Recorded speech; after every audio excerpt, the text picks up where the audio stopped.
ตุลาคมพระพุทธศักราช2565รายการคดีโลกคดีธรรมมาพบกับท่านผู้ฟังเป็นปกติทุกวันจันทร์ถึงวันศุกร์และวันเสาร์อาทิตย์ทางสถานีวิทยุแห่งนี้ท่านผู้ฟังสามารถดาวน์โหลดแอปพลิเคชันเพื่อติดตามรับฟังรายการนี้ได้ทุกวันพร้อมกันนี้ท่านยังสามารถเลือกเปิดฟังธรรมะรายการต่างๆของสถานีวิทยุพระพุทธศาสนาแห่งชาติในแต่ละจังหวัดได้อีกจำนวน38สถานีทั่วไทย38สถานีวิทยุทั่วไทยล้วนแล้วแต่เป็นสถานีวิทยุที่มีพระสงฆ์เป็นผู้บริหารงานทั้งสิ้นซึ่งเน้นการเปิดธรรมะให้สาธุชนได้สดับรับฟังกันเป็นหลัก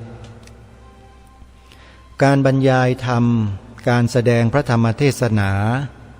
การปาฐกถาธรรมการนำข่าวสารข้อมูลทางพระพุทธศาสนามานำเสนอผ่านรายการต่าง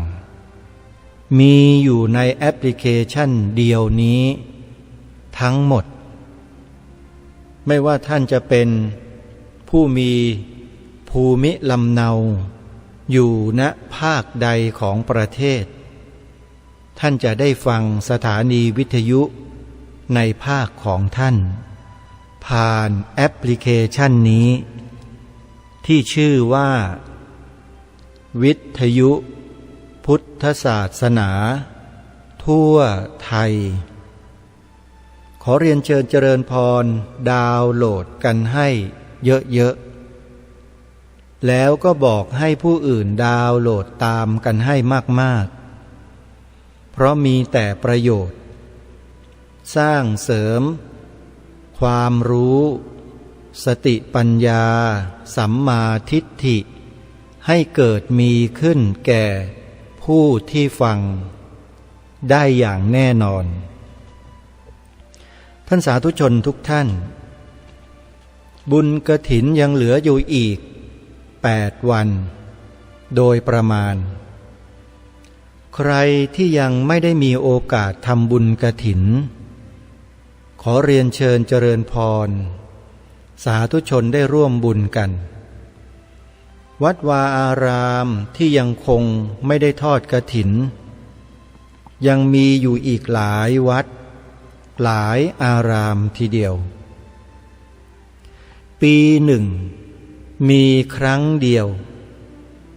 และ1 ปีก็ทำได้แค่ระยะเวลาเดือนเดียวเท่านั้นเอง1 เดือนนี้แหละเป็นเดือนแห่งการตัดสินว่าวัดในประเทศไทยของเรานั้นจะเดินต่อไปข้างหน้าได้หรือไม่อย่างไร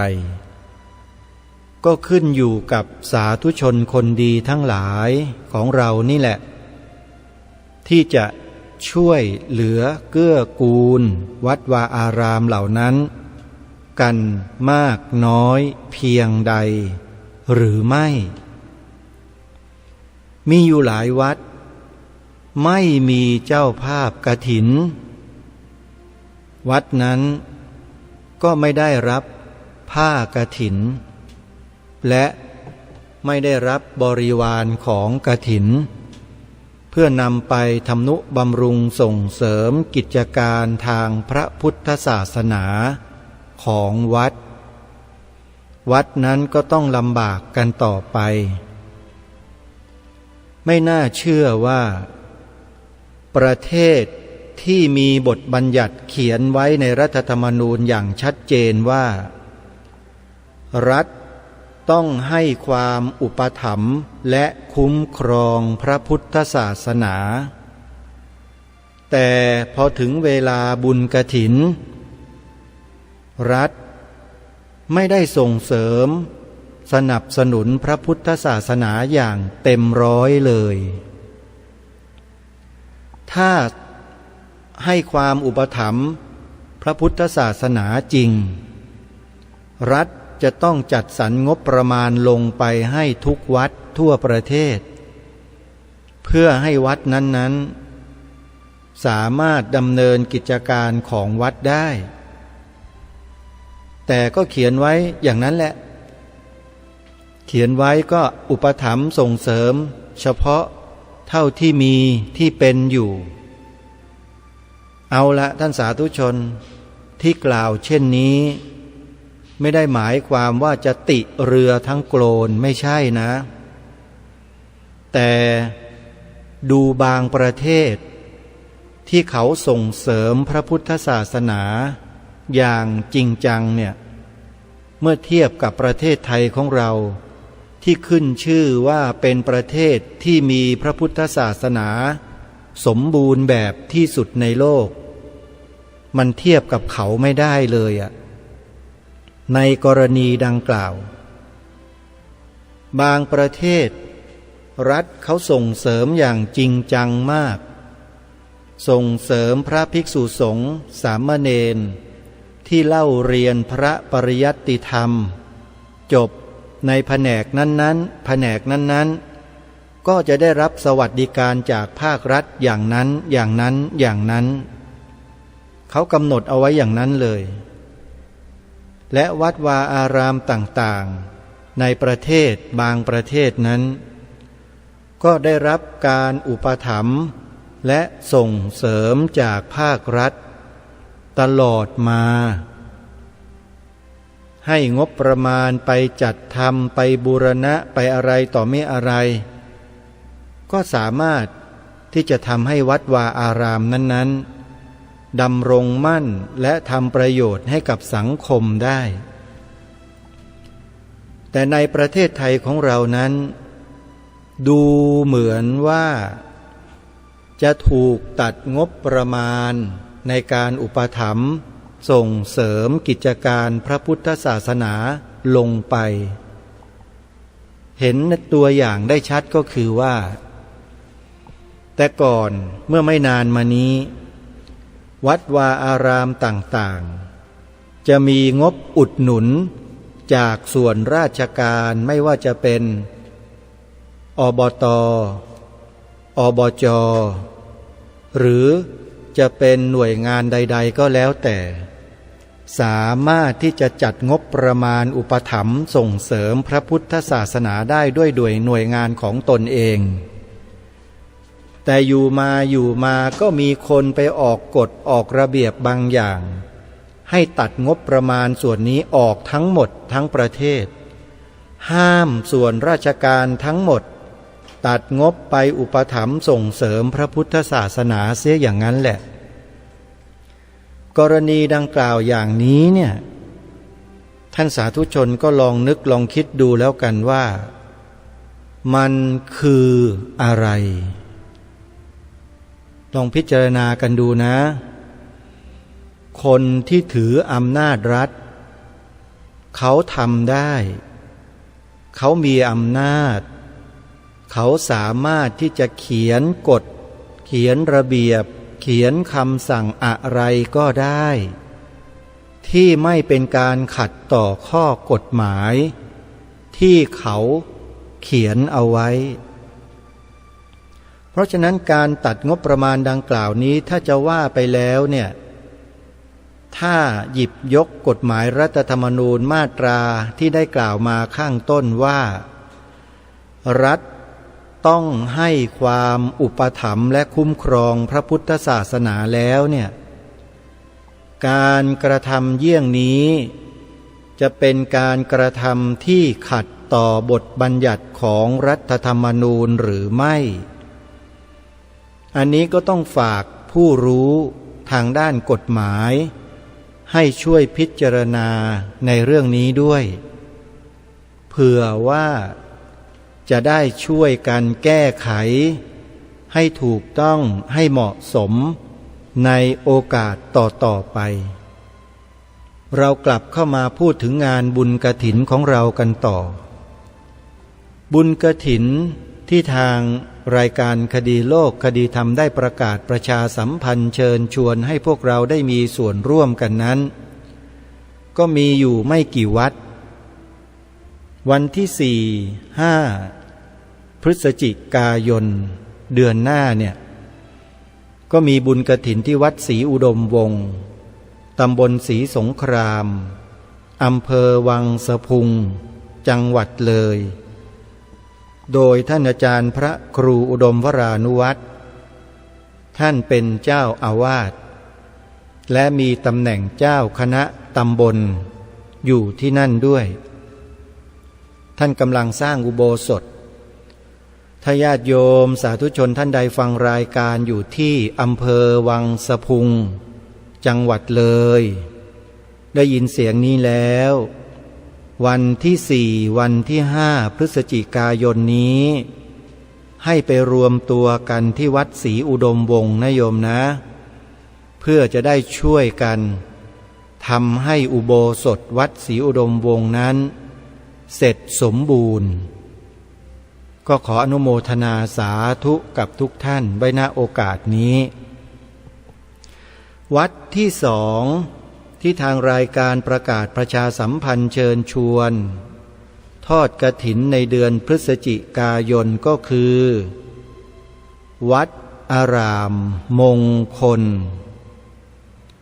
วัดอารามมงคลตั้งอยู่ที่ตำบลยางตลาดอำเภอยางตลาดจังหวัดกาฬสินธุ์โดยมีท่านพระครูปริยัติโพธิธรรมเป็นเจ้าอาวาสและมีตำแหน่งเป็นเจ้าคณะตำบลยางตลาดอยู่ด้วยและเป็นผู้อำนวยการโรงเรียนพระปริยัติธรรมแผนกสามัญของวัดอารามมงคลอยู่ด้วยนั่นก็หมายความว่าวัดนี้ดูแลสามเณรเป็นจำนวนมากที่ศึกษาเล่าเรียนพระปริยัติธรรมอยู่ในวัดบุญกฐินของวัดอารามมงคลนี้จักมีส่วนสนับสนุนการศึกษาเล่าเรียนของลูกๆหลานๆสามเณรที่อยู่ในวัดนี้ด้วยใครที่ได้ร่วมบุญกับวัดอารามมงคลก็จะได้อานิสงส์แห่งบุญไม่น้อยเลยทีเดียวนะฮะใครที่จะร่วมบุญนะโยมนะงานบุญกฐินของวัดอารามมงคลนั้นจะจัดให้มีขึ้นในวันที่5-6 พฤศจิกายนมี2 วัน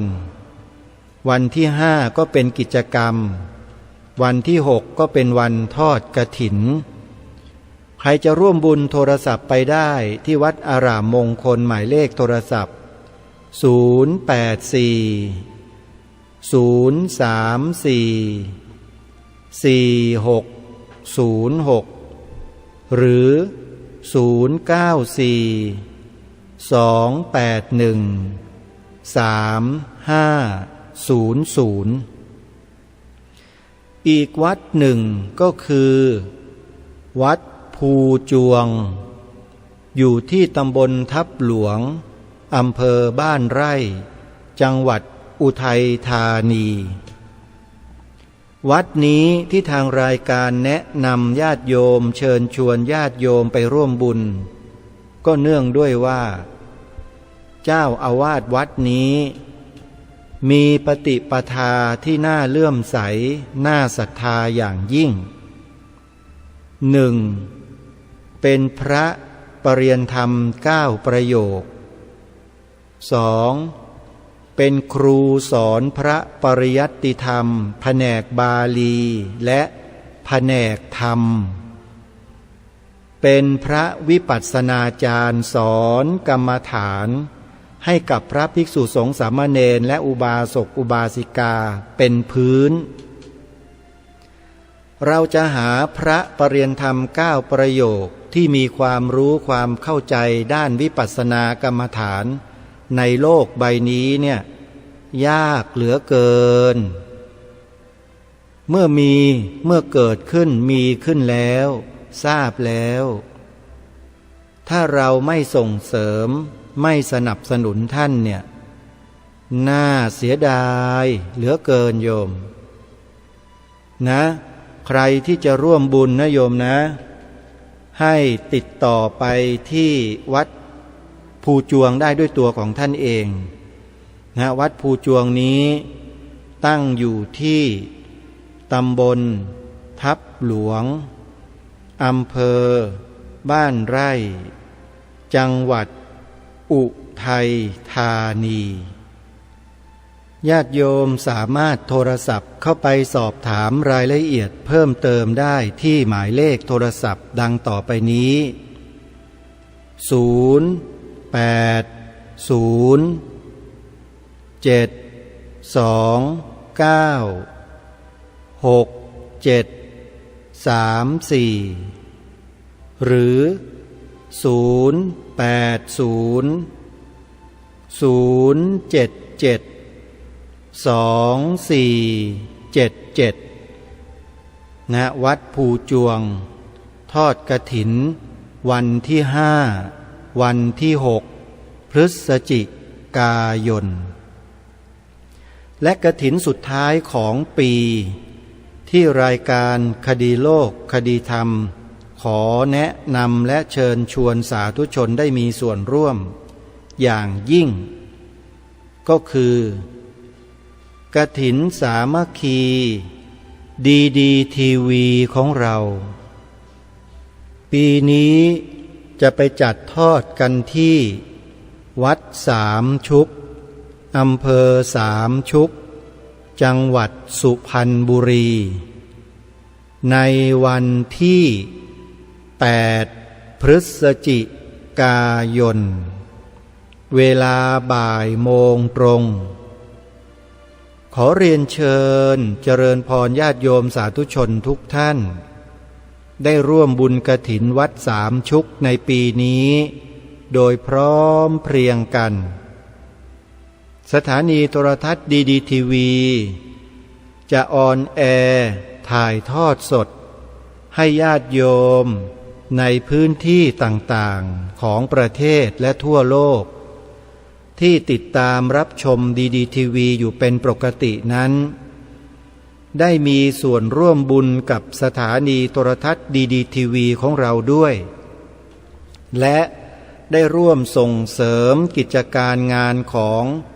วัดสามชุกแห่งนี้ด้วยเพราะว่าวัดสามชุกแห่งนี้ท่านเจ้าอาวาสคือหลวงพ่อพระครูสุวรรณวิจิตรนั้นท่านเป็นพระที่เสียสละอย่างมากทำงานเพื่อพระพุทธศาสนาด้วยความเสียสละอย่างยิ่งหาใครจะเสียสละเหมือนท่านนั้นแทบจะหาไม่มีเลยพระสังฆาธิการระดับนี้นะโยมหายากมากและเวลาท่านจะทำอะไรแล้วทำจริงๆทำจนถึงที่สุดท่านไม่หยุดท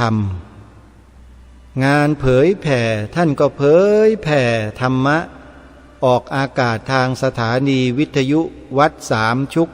ตลอดเวลาคือออกอากาศอยู่ตลอดท่านเองก็จัดรายการวิทยุพบกับญาติโยมเป็นประจำทุกวันถ้าวันไหนไม่ติดภารกิจสำคัญหลวงพ่อท่านก็จะจัดรายการวิทยุให้ญาติโยมติดตามรับฟังท่านเป็นประจำงานอบรมเด็กๆเยาวชนให้รู้ศีลรู้ธรรมปฏิบัติตามศีลตามธรรมท่านก็จัดเป็นประจำทุกสัปดาห์แทบจะทุกสัปดาห์เลยก็ว่าได้ปีหนึ่งเนี่ยมีนักเรียนนักศึกษาเข้ามาอบรมศีลธรรมกับทางวัดสามชุกเนี่ยไม่ต่ำกว่า 20,000 ชีวิตโยมนั่นก็หมายความว่าที่วัดสามชุกแห่งนี้เป็นแหล่งบ่มเพาะศีลธรรมให้กับลูกหลานเยาวชนชาวจังหวัดสุพรรณบุรีเป็นหลักแล้วอย่างนี้ เราจะไม่มางานบุญกฐินวัดสามชุกกันได้อย่างไรจริงไหมเราจะหาพระที่ท่านทำงานด้วยความทุ่มเทและเสียสละแบบนี้สักรูปหนึ่งในเมืองไทยเนี่ยโยมคิดว่าหากันได้ง่ายๆหรือเมื่อท่านเกิดมาให้เราทำบุญแล้วเนี่ยทำไมเราจึงไม่มาทำบุญกับท่านเล่ากฐินเนี่ยมีปีละครั้งเท่านั้นเองมานะโยมนะมาพบมาเจอมาปะกันที่ศาลาหลังใหม่ของวัดสามชุกอาตมาภาพก็อยู่ที่นั่นเหมือนกันแต่ก็คงจะไม่ได้ไปถือไมโครโฟนเหมือนดังแต่ก่อนเพราะว่าจะต้องอยู่เบื้องหลังเป็นส่วนใหญ่นะโยมนะ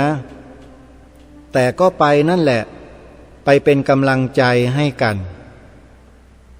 นี่คืองานบุญกฐินของวัดสามชุกญาติโยมที่ไม่สามารถเดินทางมาได้โยมจดหมายเลขโทรศัพท์ของวัดสามชุกเอาไว้นะโยมนะโทรศัพท์มาทำบุญกับหลวงพ่อเมื่อใดก็ได้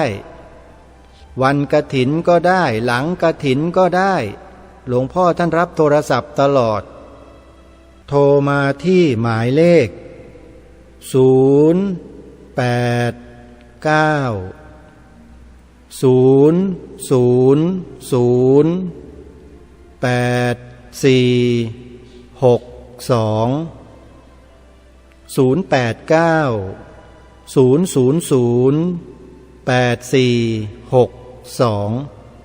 กฐิน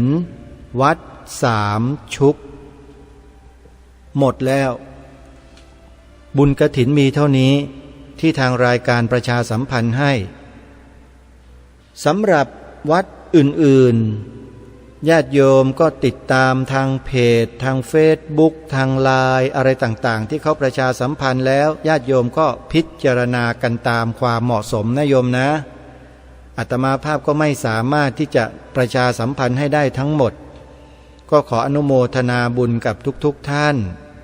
ที่ได้บำเพ็ญกองการกุศลประจำปีพระพุทธศักราช 2556 นี้โดยทั่วถึงกัน65ไม่ใช่56เลขมันกลับไปกลับมานี่ชักจะยังไงแล้วสิก็แล้วแต่โยมนะอาตมาภาพไม่ได้ให้หวยนะโยมนะ6556เมื่อกี้เนี่ยพูดกลับกันเปลี่ยนใหม่เป็น65นะโยมนะปี65เอาละท่านสาธุชนทุกท่านวันนี้รายการคดีโลกคดีธรรมก็จะมาเล่าบรรยากาศของการออกไปต่อสู้ของพระสงฆ์และอุบาสกอุบาสิกาชาวพุทธที่หน้ารัฐสภาเมื่อปีพระพุทธศักราช 2547 ให้ฟังกันในฐานะ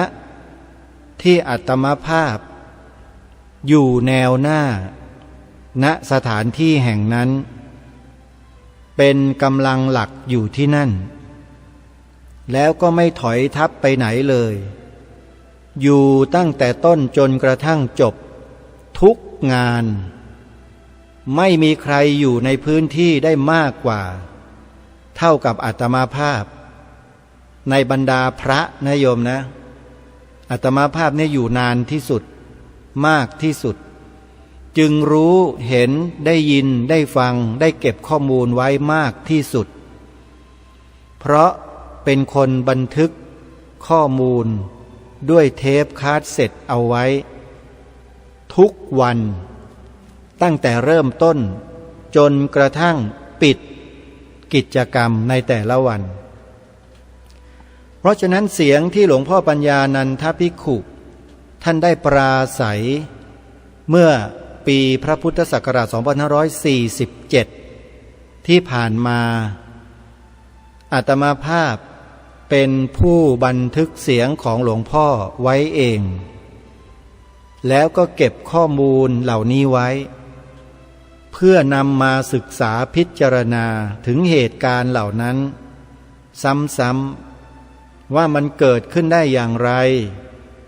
แล้วทำไมพระสงฆ์ชาวพุทธหลวงพ่อปัญญานันทะจึงต้องออกไปยืนพูดอยู่ที่นั่น เมื่อวานนี้ถ้าใครฟังหลวงพ่อปัญญานันทภิกขุท่านได้พูดถึงนักการเมืองนักกฎหมายที่มีอำนาจอยู่ในสภาแล้วเนี่ยญาติโยมก็จะเข้าใจในสิ่งที่พระเดชพระคุณหลวงพ่อปัญญานันทะท่านพูดเป็นอย่างดีอาตมาภาพจะขอสรุปสั้นๆให้ทุกท่านได้ฟังดังนี้ว่าหลวงพ่อปัญญานันทภิกขุท่านไปงานวัดไร่ขิงมาจริงๆแล้วท่านตั้งใจจะมาที่หน้ารัฐสภาโดยตรงแต่มีงานที่วัดไร่ขิงลูกศิษย์ก็เลยต้องกราบอาราธนาพระเดชพระคุณหลวงพ่อปัญญานันทะไปพูดไปบรรยายให้ผู้บริหารที่เข้ามาอบรมที่วัดไร่ขิงเนี่ยได้ฟังหลวงพ่อก่อนพอเสร็จกิจที่วัดไร่ขิงวันนั้นหลวงพ่อก็บอกลูกศิษย์ว่าให้ขับรถมานี่หน้ารัฐสภาหลวงพ่อท่านยังพูดอยู่ในเทปเลยบอกว่านึกว่ามาไม่ทันซะแล้วนึกว่าญาติโยมเดินทางกลับกันไปซะแล้วท่านบอกว่าท่านพอใจท่านดีใจที่มาแล้วพบญาติโยมพบพระสงฆ์นั่งกันอย่างสงบเสงี่ยมอยู่ที่หน้าอาคารรัฐสภาถนนอู่ทองในสมัยนั้นหลวงพ่อก็ขึ้นปราศัยเลยบรรยายให้แนวคิดให้ข้อคิดถึงสิ่งที่เขากระทำสิ่งที่เขาเหล่านั้นกระทำที่หลวงพ่อปัญญานันทะพูดถึงก็คือเขาเขียนร่างพระราชบัญญัติจัดรูปที่ดินเพื่อพัฒนาพื้นที่ขึ้นมา1 ฉบับเผอิญร่างกฎหมายฉบับนี้เนี่ยมีสสหวังดีนำร่างนั้นที่เป็นสำเนามาให้กับองค์กรชาวพุทธของเราในสมัยนั้นคือศูนย์พิทักษ์พระพุทธศาสนาแห่งประเทศไทยวัดราชาธิวาสวิหารได้ดูเมื่อนำมาศึกษาพิจารณาดูอย่างละเอียดรอบคอบแล้วปรากฏว่า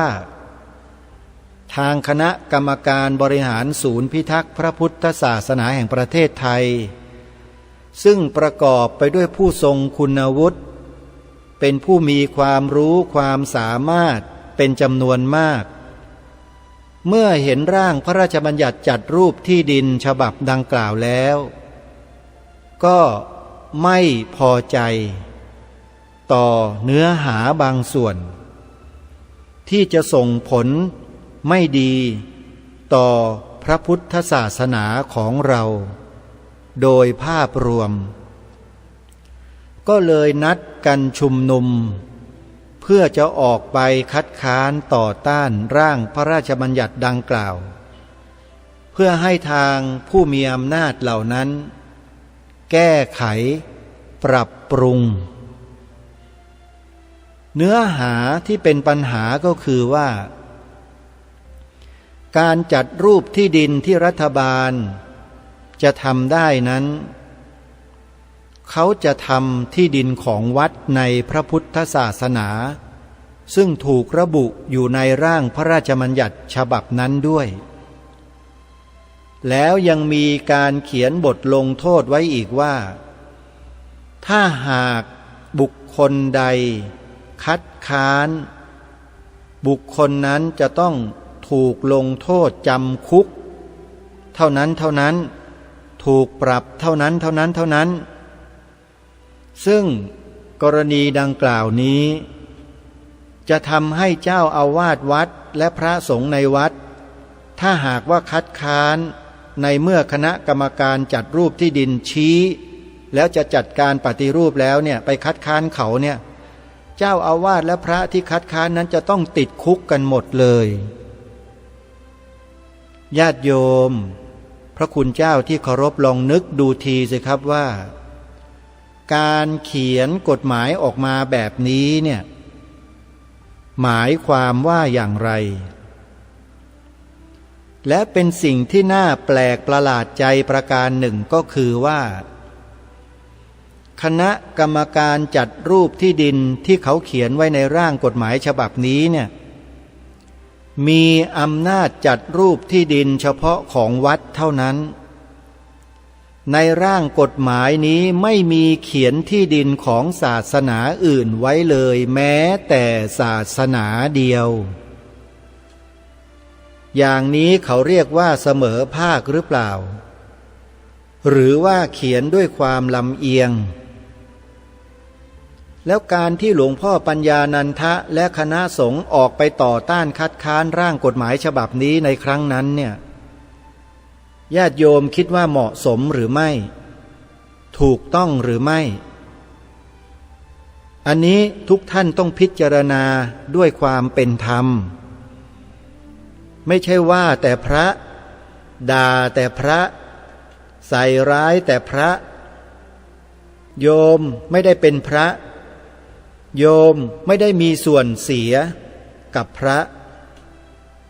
แต่ร่างพระราชบัญญัติที่เขียนขึ้นโดยคนที่หนาด้วยกิเลสเหล่านี้เขาเขียนแบบเนี้ยและพระเป็นบุคคลที่มีวุฒิภาวะสูงที่สุดในสังคมมีวุฒิภาวะสูงที่สุดในสังคมเป็นที่ยอมรับของผู้คนในสังคมเมื่อรู้ว่าสิ่งนี้ไม่ถูกต้องพระสงฆ์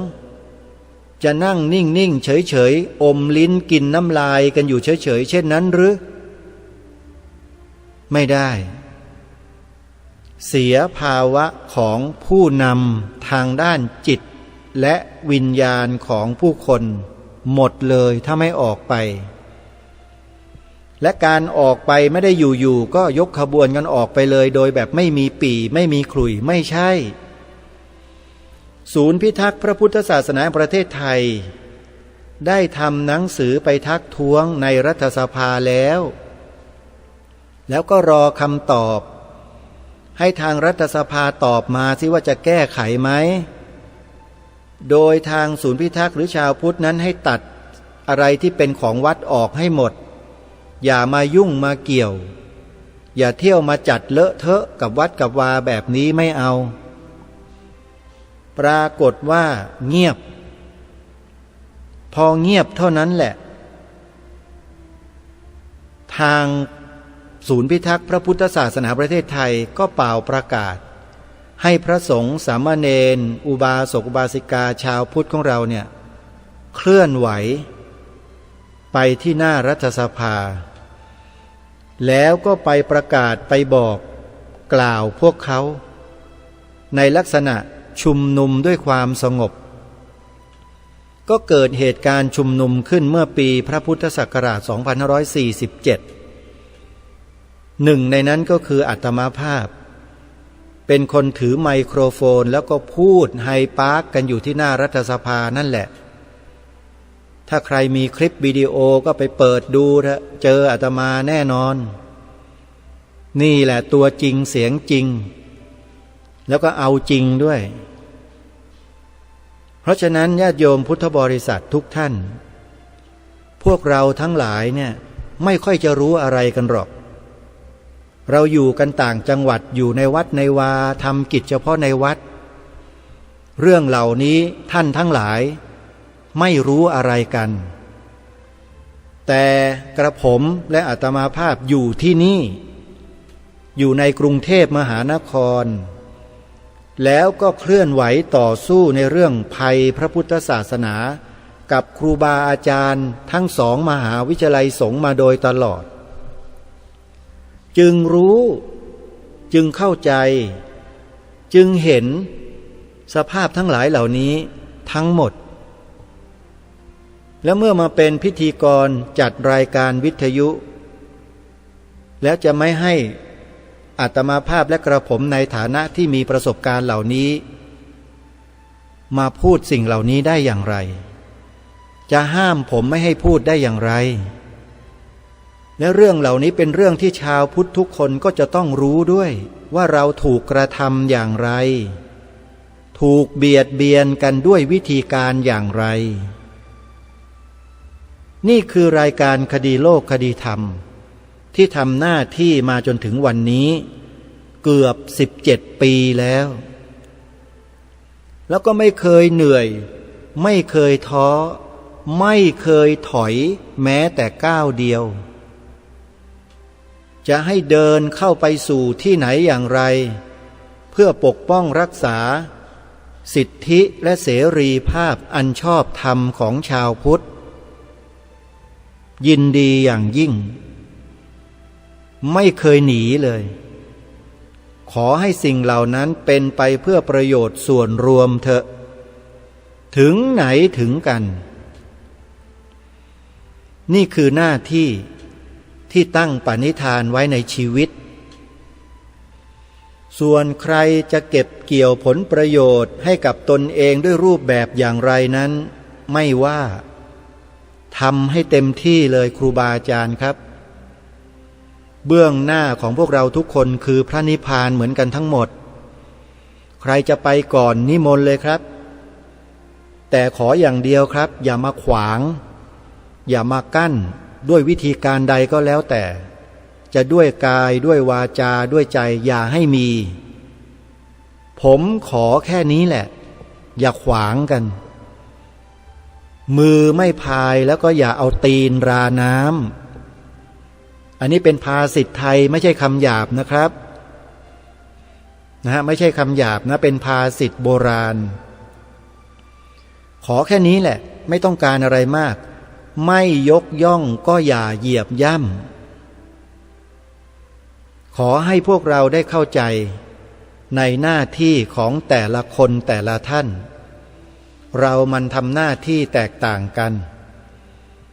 กระผมอยู่ตรงนี้มีหน้าที่เป็นหัวหมู่ทะลวงฟันใช้คำนี้อาจจะดูรุนแรงไปสักนิดหนึ่งแต่ไม่ใช่ลักษณะท่าทางที่ออกไปรบทับจับศึกเหมือนอย่างนักรบในอดีตไม่ใช่มันเป็นข้อเปรียบเทียบให้เราทั้งหลายได้ฟังกันได้เข้าใจกันว่าอยู่ตรงนี้มันทำหน้าที่คล้ายๆกับหัวหมู่ทะลวงฟันเจอสิ่งใดที่มันผิดปกติดูแล้วมันเป็นโทษต่อพระบวรพุทธศาสนาของเราในแง่ไหนๆในแง่ใดๆก็แล้วแต่ก็จะต้องนำมาเผยแพร่นำมาบอกกล่าวกับพวกเราให้รับรู้รับทราบเพื่อให้พวกเรานั้นร่วมด้วยช่วยกันป้องกันช่วยกันระวังไม่ใช่มาบอกเพื่อที่จะมาเรียกร้องหาผลประโยชน์มาทอดผ้าป่งผ้าป่าอะไรไม่มีงานแบบนี้มีทอดผ้าป่ากันด้วยเหรอไม่ต้องกลัวฮะท่านจะไม่เสียผลประโยชน์ใดๆแม้แต่สตางค์แดงเดียวให้กับกระผมนะจะไม่เรียกร้องอะไรเลยแต่จะมาบอกให้ทราบให้รู้ว่ามันเกิดเหตุเช่นนี้ขึ้นนะในส่วนกลางของเราเนี่ยระบอบของการบ้านการเมืองก็ทำเรากันแบบนี้นะเนี่ยผมก็แจ้งก็บอกในลักษณะเช่นนี้ส่วนท่านทั้งหลายที่ได้สดับรับฟังแล้วรู้แล้วท่านจะช่วยนำไปบอกต่อช่วยสารต่อหรือไม่อย่างไรก็ขึ้นอยู่กับแต่ละท่านแล้วล่ะไม่ได้ขึ้นอยู่กับกระผมแล้วทีนี้มันขึ้นอยู่กับจิตสำนึกของท่านแต่ละคนแต่ละรูปแต่ละองค์แต่ละท่านแล้วมันไม่ได้เกี่ยวกับผมแล้วผมทำหน้าที่จบแล้วคือรู้ข้อมูลมาเป็นเชิงประจักษ์แล้วว่ามีปัญหาและเป็นอันตรายต่อพระพุทธศาสนาเราจริงก็นำมาบอกอย่างที่รายการบอกมาโดยตลอดนี่แหละแล้วก็รณรงค์เชื้อเชิญให้พวกเราได้ช่วยกันระวังและป้องกันโดยการทำหน้าที่ของเราเท่าที่เราทำได้ส่วนใครไม่ทำก็ไม่ได้ว่านะครับทำไปเถอะจะเก็บเกี่ยวเอาผลประโยชน์ใส่ตนแค่ไหนก็นิมนต์เชิญไม่ได้ว่าเลยฮะแต่เพื่อส่วนรวมแล้วเนี่ยขอให้ท่านสำนึกนึกสักหน่อยสำนึกในพระมหากรุณาธิคุณขององค์บุรพมหากษัตริย์ของเราด้วยนะอย่าลืมนะไปศึกษาดูให้ดีสิ่งที่บอกที่กล่าวเนี่ยว่าคืออะไรนะฮะเพราะฉะนั้นการที่นำเสียงการปราศัยของหลวงพ่อปัญญานันทภิกขุ มาเปิดให้ฟังในวัน2 วันที่ผ่านมานี้เนี่ยก็เพื่อต้องการให้เราได้ระลึกรู้ถึงเหตุการณ์ที่เกิดขึ้นและส่งผลกระทบต่อพวกเราชาวพุทธในระยะยาวที่มีคนเจตนาต้องการจะทำให้มันเกิดขึ้นโดยการร่างเป็นข้อกฎหมายมาจัดการพวกเราเนี่ยมันเกิดขึ้นแล้วเมื่อปี 47และบุคคลที่เข้าไปชี้แจงต่อรัฐสภาซึ่งมีการเรียกประชุมผู้แทนของสภาผู้แทนราษฎรและวุฒิสภาทั้ง2 สภาเนี่ยในที่ประชุมเดียวกันคืออาคาร3รัฐสภาและในที่ประชุมในวันนั้นน่ะมีผู้แทนของคณะสงฆ์เข้าไป2 รูปคือพระเดชพระคุณท่านเจ้าคุณพระธรรมโกษาจารย์อธิการบดีมหาวิทยาลัยมหาจุฬาลงกรณราชวิทยาลัยในสมัยนั้น 2. พระเดชพระคุณท่านเจ้าคุณพระเทพวิสุทธิกวีรองอธิการบดีฝ่ายวิชาการมหาวิทยาลัยมหามกุฏราชวิทยาลัยสมัยนั้นเข้าไปในนั้นโดยมีอาตมภาพที่กำลังพูดอยู่เนี่ยเป็นปัจฉาสมณะเข้าไปด้วยแล้วไปทำการบันทึกเทปคาสเซ็ตบันทึกเสียงการประชุมในวันนั้นเอาไว้ซึ่งปรากฏว่าพระเดชพระคุณท่านเจ้าคุณพระธรรมโกษาจารย์อธิการบดีมหาวิทยาลัยมหาจุฬาลงกรณราชวิทยาลัยได้หยิบยกข้อพระวินัยขึ้นมากล่าวในที่ประชุมว่าพระพุทธเจ้าทรงบัญญัติเอาไว้ว่าสมบัติของพระศาสนา5 ประการที่ไม่สามารถจำหน่ายได้ถ้าบุคคลใดหรือคณะบุคคลใดจำหน่ายไปแล้วเป็นอันเป็นโมฆะเป็นอันไม่จำหน่ายนี่มีปรากฏอยู่ในพระวินัยในจุลวรรคท่านลองไปอ่านดูกันได้อาตมาภาพนั่งอยู่ตรงนั้นฟังท่านชัดเต็ม2 รูหูเลยวิษณุเครืองามก็อยู่นั่นแล้วคนที่กล่าวจาบจ้วงวัดวาอารามเราบอกว่าวัดทำคุณประโยชน์อะไรให้กับสังคมบ้างนะไอ้คู่แฝดอะที่เป็นนักการเมืองอยู่นั่นน่ะนักวิชาการนั่นน่ะก็นั่งอยู่ในนั้นด้วยถ้าเอ่ยชื่อก็รู้จักกันหมดแล้วก็นักการเมืองของพรรคการเมืองพรรคหนึ่งที่พูดขึ้นมาในที่ประชุมเพื่อปกป้องคนศาสนาอื่นในที่ประชุมด้วยผมได้ยินและบันทึกเสียงไว้หมดชื่ออะไรนามสกุลอะไรจำได้สนิทเขาเล่นกันแบบนี้เลยนะเขาเล่นพวกเราชาวพุทธเล่นศาสนาพุทธของเราเนี่ยใช้มือคนพวกนี้แหละมาเขียนกฎหมายแล้วเล่นงานพวกเรากัน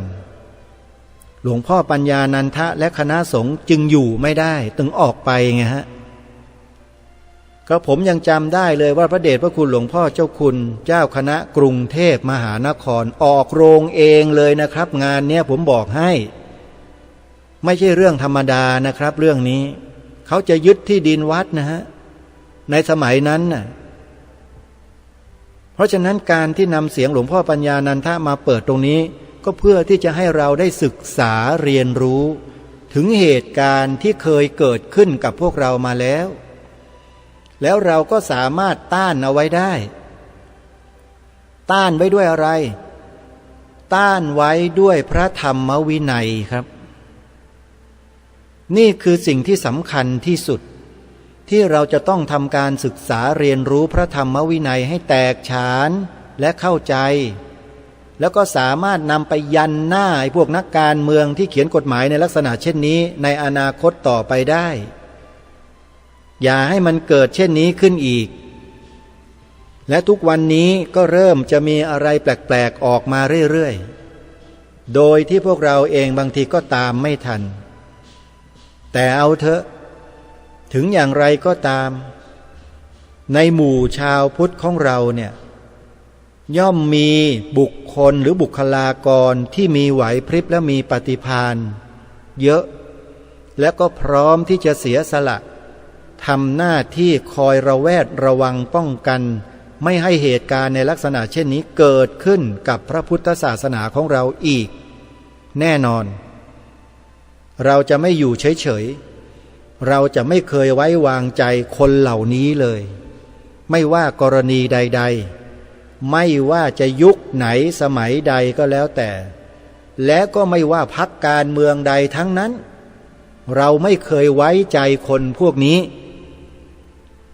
เมื่อคุณเข้าไปนั่งอยู่ในที่เดียวกันแล้วเนี่ยเราก็เห็นว่าพวกคุณก็คือคนกลุ่มเดียวกันเล็กๆเพียงแค่ไม่กี่ร้อยคนเท่านั้นเองคุณจะคิดคุณจะพูดคุณจะทำอะไรก็แล้วแต่เราเชื่อว่าพวกคุณรู้กันเราจึงไม่เคยไว้วางใจในกรณีดังกล่าวถ้ามันเกิดขึ้นอีกเพราะฉะนั้นญาติโยมพุทธบริษัททั้งหลายพระเถรานุเถระทั้งหลายขอให้เข้าใจในการทำงานในการทำหน้าที่ด้วยอย่าตำหนิกันอย่าพูดกระทบกระเทียบกันอย่าต่อว่ากันเลยนะท่านนะผมและอาตมาภาพพูดชัดแล้วนะว่าท่านทั้งหลายท่านจะเก็บเกี่ยวผลประโยชน์ให้กับตนเองแค่ไหนท่านทำไปเลยผมไม่เคยไปแตะไปต้องไปว่าอะไรทั้งนั้นทำไปเถอะจะไปถึงพระนิพพานยิ่งดีอนุโมทนาสาธุด้วยขออย่างเดียวอย่ามาขวางกันก็แล้วกันอย่าใช้วาจาพูดเหน็บแนมกระทบกระเทียบอะไรต่างๆญาติโยมก็ช่วยฟังดูกันบ้างนะว่าใครที่เป็นลักษณะเช่นนี้โยมก็พิจารณากันเองก็แล้วกันนะขอฝากไว้ในท้ายรายการวันนี้เอาละญาติโยมสาธุชนผู้ฟังวันนี้เวลาของรายการหมดลงแล้วต้องขอสมุติยุติรายการไว้แต่เพียงเท่านี้ไว้พบกันใหม่ในวันต่อไปขอความสุขความสวัสดีในธรรมแห่งองค์สมเด็จพระบรมศาสดาสัมมาสัมพุทธเจ้าจงปรากฏเกิดมีขึ้นในจิตใจของท่านผู้ฟังทุกท่านทุกคนเทินขอเจริญพรกล้าคิดก็ต้องกล้าทำอย่ากลัวถ้าทำความดีเป็นศึกษาปัญหาให้ทันท่วงทีเมืองไทยจะพัฒนากว่านี้รายการดีคดีโลกคดีธรรมขอรำพันบรรยายความคิดเครื่องหมายแห่งสีทั้งสามงามถนัดขาวคือบริสุทธิ์สีสวัสดิ์หมายพระไตรรัตน์และธรรมะคุมจิตไทยแดงคือโลหิตเราใสซึ่งยอมสละได้เพื่อรักษาชาติศาสนาน้ำเงินคือสีโสภาอันจอมกระชากข้าโปรดเป็นของส่วนองค์จับริ้วเข้าเป็นไตรรงค์จึงเป็นสีธงที่รักแห่งเราชาวไทยทหารอวตารนำไปยงยุทธวิชัยวิชิตก็ชูเกียรติสยามประเทศไทยที่เจริญมั่นคงมาได้จนถึงทุกวันนี้มิได้เกิดขึ้นจากความหวาดกลัวอย่างคลาดเขลาแต่บรรพบุรุษไทยของเราทุกยุคทุกสมัยล้วนแต่มีความกล้าหาญและชาญฉลาดปกป้องเอกราชสร้างชาติให้เกิดความมั่นคงโดยมีธงแห่งพระไตรรัตน์เป็นเครื่องนำชัยจึงเป็นที่มาที่ไปของรายการคดีโลกคดีธรรมกล้าคิด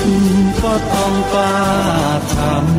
ำอย่ากลัวถ้าทำความดี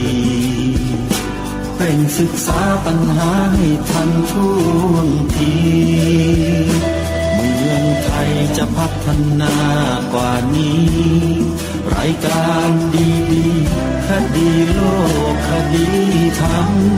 รายการดีๆคดีโลกคดีธรรม